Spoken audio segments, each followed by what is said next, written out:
Adam news కి స్వాగతం. ఈ రోజు ముఖ్యాంశాలు. ఎన్టీఆర్ జిల్లా ఇబ్రహీంపట్నం ఫెర్రీ సెంటర్లో దివంగత నేత స్వాతంత్ర సమర యోధులు వడ్డే ఓబన్న గారి 218వ జయంతి కార్యక్రమంలో విజయవాడ పార్లమెంటు సభ్యులు కేశినేని శివనాథ్ చిన్ని, మైలవరం శాసనసభ్యులు వసంత వెంకట కృష్ణ ప్రసాద్, టీడీపీ సీనియర్ నాయకులు టీడీ జనార్దన్, నాగుల్ వీరాతో కలిసి శనివారం ఓబన్న జయంతి వేడుకల్లో పాల్గొన్నారు.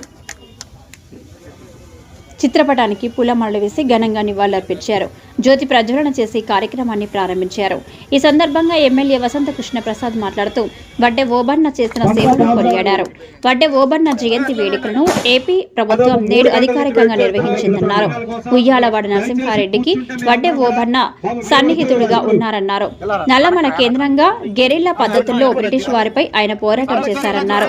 ఈ కార్యక్రమంలో మైలవరం నియోజకవర్గ జనసేన పార్టీ ఇన్ఛార్జ్ అక్కల రామ్మోహన్ రావు, వడ్డెర రాజుల సంఘం ప్రతినిధులు, ఎన్డీఏ కూటమి నాయకులు తదితరులు పాల్గొన్నారు.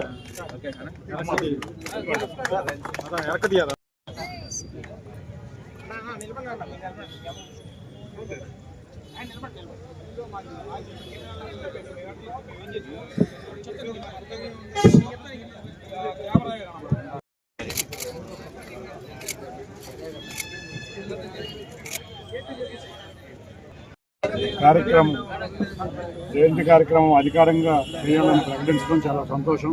ఇది వాళ్ళ పండగ వాతావరణం నెలకొంది. వాళ్ళ రాష్ట్రం అంతా కూడా స్వతంత్ర సమరయోధులైన ఓబన్న గారిని స్మరించుకుంటూ రాష్ట్రం మొత్తం ఇవాళ ఉత్సవం జరుపుకుంటుంది. తప్పకుండా ఇవాళ ఇక్కడ ఉన్న వడ్డెర సోదరులు అందరూ సోదరులందరూ కూడా ఆర్థికంగా కానీ రాజకీయంగా కానీ ఎదగాలని కోరుకుంటున్నాం. వాళ్ళందరికీ ఏ విధమైన సహాయంగా చేయాలో చంద్రబాబు నాయుడు గారు కూడా దాని మీద దృష్టి ఉంచారు. తప్పకుండా రాబోయే కాలంలో వడ్డెర సోదరులకి రాజకీయ ప్రాతినిధ్యమే కాకుండా ఆర్థికంగా ఎదుగుదలకు వారు నారా చంద్రబాబు నాయుడు గారి ఆధ్వర్యంలో జరిగే పనుల్లో కృషి చేస్తామని తెలియజేసుకుంటూ, అంతేకాకుండా గౌరవ ఎమ్మెల్యే వసంత కృష్ణ ప్రసాద్ గారు కానీ టీడీ జనార్దన్ గారు కానీ అందరం కూడా ఇక్కడ ఇబ్రహీంపట్నంలో ఓబన్న గారి విగ్రహం కూడా ఇప్పుడు మైలవరంలో కూడా ఇందాక వసంత కృష్ణరాజు గారి చేతుల మీదుగా ఓబన్న గారి విగ్రహం ఆవిష్కరించబడింది. ఇక్కడ కూడా ఓబన్న గారి విగ్రహం వచ్చే విధంగా వచ్చే జయంతి లోపల ఇక్కడ ఓబన్న గారి విగ్రహం వచ్చే విధంగా కృషి చేస్తామని తెలియజేసుకుంటూ అందరికీ పేరు పేరున ధన్యవాదాలు. జనబాహుళ్యంలోకి రావడానికి కొంత ఆలస్యం ఉండొచ్చు, కానీ అలాంటి మహానుభావులు త్యాగ ఫలమే ఈ రోజు మనకు వచ్చిన ఈ స్వాతంత్రం అనే విషయాన్ని మనం అందరం గ్రహించాలి.